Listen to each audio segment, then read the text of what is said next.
A grandmother was close to getting out of a bad relationship when this happened. She had shut and locked her front door, and he shot 4 times through her front door, hitting her 3 times. New at 6, how the gunman tried to use the local Hooters to confuse detectives and establish an alibi.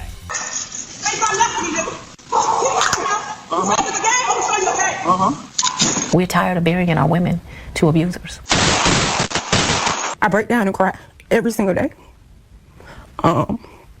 Some days I don't even want to go on. It's like, okay, you're guilty. Dang, my mom still is not gonna hug me. And my mom's still not here. But he needs to be locked up. March 2025, Atlanta, Georgia. A Ring doorbell camera is recording. On one side of the door stands a 51-year-old woman, a mother, a grandmother.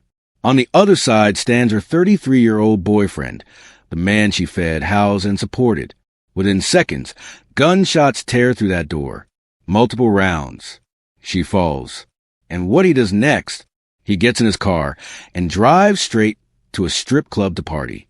This is the story of Samantha Bozeman, and every moment of her murder was captured on camera. Samantha Bozeman was 51 years old. She wasn't just surviving, she was raising her grandchildren. She'd adopted them, taken full custody, and was building a stable home for kids who needed her. But she was also in a relationship that was slowly destroying her. Maxwell Lardery, 33 years old, 18 years younger than Samantha. He didn't work. He didn't contribute. Samantha paid for everything, rent, food, bills, his lifestyle. She was the provider. He was the taker. And over time, that financial control became something darker. Maxwell didn't just accept her money. He demanded it. He expected it. When she couldn't give him what he wanted, he punished her. Emotional abuse, manipulation, threats. This wasn't love. This was exploitation. The real breaking point? Samantha's grandchildren. Maxwell hated that she'd taken them in. He saw them as competition for her attention, her money, her time. He wanted her focused entirely on him. So he gave her an ultimatum: give up custody of the kids or lose him. Samantha chose her grandchildren. That decision should have been the end of a toxic relationship. It should have meant freedom for her and safety for those kids. Instead, it became the reason she died. The night it happened, Maxwell showed up at Samantha's home. They argued. She wouldn't let him inside. She stood behind her front door, her own door in her own home, and told him no. He pulled out a gun, and he fired multiple times. Through the door, Samantha collapsed in her entryway, bleeding, dying. The Ring doorbell captured everything. The argument, the gunshots, the moment her life ended. Maxwell didn't call for help. He didn't check on her. He didn't hesitate. He got in his car and left. Where did he go? A strip club, while Samantha lay dead in her home. While her grandchildren were about to lose the only stable parent they'd ever known, Maxwell Lardery was at a strip club, drinking, throwing money around, dancing, trying to build an alibi, trying to act like nothing had happened. He stayed for hours. But technology doesn't lie, and that Ring camera had already sealed his fate. The investigation moved quickly. Law enforcement, neighbors, and those who knew Samantha all had something to say about what happened that night. Let's hear from them. A family now has justice after their loved one was shot and killed by an abusive boyfriend. Good evening, I'm George Estevez. Glad you're here with us. I'm Linda Stouffer. This is video of that shooting. The victim was inside her home when her boyfriend of 4 years fired through the door, killing her. Channel 2 investigative reporter Mark Winnie is live at the Fulton County DA's Domestic Violence Division. Mark, you found out how the killer tried to cover his tracks. Yeah, Cassie Hall, the lead prosecutor on the case, says domestic abuse can take many forms. Part of the reason the Fulton County DA's office has an entire division devoted to domestic violence, and in this case, there is economic abuse, but then physical violence, murder. I just was broken, completely broken, shattered.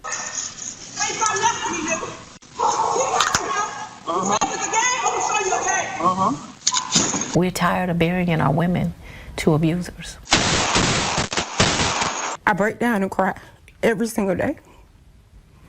Some days I don't even want to go on. It's like, okay, you guilty. Dang, my mom still is not gonna hug me. And my mom's still not here. But he needs to be locked up. Samantha Bozeman tried to close the door on her 4-year relationship with Maxwell Lardery.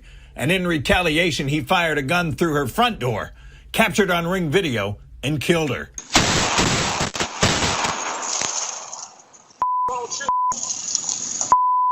Say Fulton County Chief Senior Assistant District Attorneys Cassie Hall and Christina Robinson. And there's another video that I have where he's saying, if you come outside, I'm gonna shoot you. I'm gonna shoot your house. Who say Max Lardery fired 4 shots through the door and 3 of them struck Samantha Bozeman, mortally wounding her. Is there a lesson for others in troubled relationships?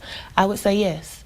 I would say knowing enough is enough. Ms. Hall and Ms. Robinson say earlier this month a jury convicted Lardery of murder and more. And Senior Judge David Emerson sentenced him to life in prison with the possibility of parole, plus 5 years, plus 10 years probation if he ever made parole. She's just a beautiful spirit, just happy, joyful. She'll get on you if she had to, but she was just a happy, helping person. The 2 trial prosecutors say Lardery, 33 at the time of the shooting, had not been contributing to the household bills and wanted Ms. Bozeman, 51 at the time, to give up custody of 2 of her grandchildren, whom she had adopted. Zipporah Ferguson says shortly before the shooting, her mom came to Ms. Ferguson's job crying. She was like, I'm done with him, and everything like that. Prosecutors say Atlanta police, alerted by neighbors who heard gunshots earlier in the day and had not been able to reach Ms. Bozeman on her phone for hours, arrived to find shattered glass and shell casings. And in her kitchen, police found Samantha Bozeman dead, though she had been alive and bleeding for some time and might have lived if Lardery had called for help soon after the shooting. He's walking down the street calling her out of her name. He's still making threats. Instead, Ms. Robinson and Ms. Hall say Lardery traveled about Metro Atlanta, trying to establish an alibi, finishing the night at a Hooters, though by that time her death had been discovered hours earlier. District Attorney Fonnie Willis. As this grandmother lay and bleed out in her very home, he was gallivanting all through the town, ending his night at a Hooters. It's just a horrible disregard for life. People think of domestic violence as just physical, but it can be economic abuse. He wasn't paying bills. He wasn't being a responsible male. She was able to be financially stable, travel around a lot, and she just wanted to genuinely help Max. The case against Maxwell Lardery was built on one undeniable piece of evidence: the Ring doorbell footage. Prosecutors played it in court. The jury watched as Maxwell fired through Samantha's door. They heard the gunshots. They saw her fall. His defense tried to argue it was heat of the moment, that he didn't plan it, that emotions took over. But the prosecution had more. Witnesses from the strip club testified. They described Maxwell's behavior that night: relaxed, celebratory, spending money freely, no signs of panic, no remorse, no fear. He wasn't a man who just accidentally killed someone he loved. He was a man who'd eliminated a problem and went out to celebrate. The timeline didn't lie. The footage didn't lie. The witnesses didn't lie. Maxwell Lardery was found guilty of murder. He was sentenced to life in prison with the possibility of parole. Samantha's grandchildren, the kids she fought so hard to protect, are being cared for by a family. They lost a woman who gave up everything to keep them safe. They'll grow up knowing their grandmother died because she chose him over a man who never deserved her. Maxwell sits in prison. One day, years from now, he'll have the chance to argue for parole. He'll get to make his case for freedom. Samantha doesn't get that chance. Technology played a role in solving this case. That Ring camera gave Samantha a voice even after she was gone. It gave her justice. It put her killer behind bars. But it couldn't save her. And that's the tragedy here. All the evidence in the world can't bring someone back. It can't undo the violence. It can't give those kids their grandmother back. Justice was served.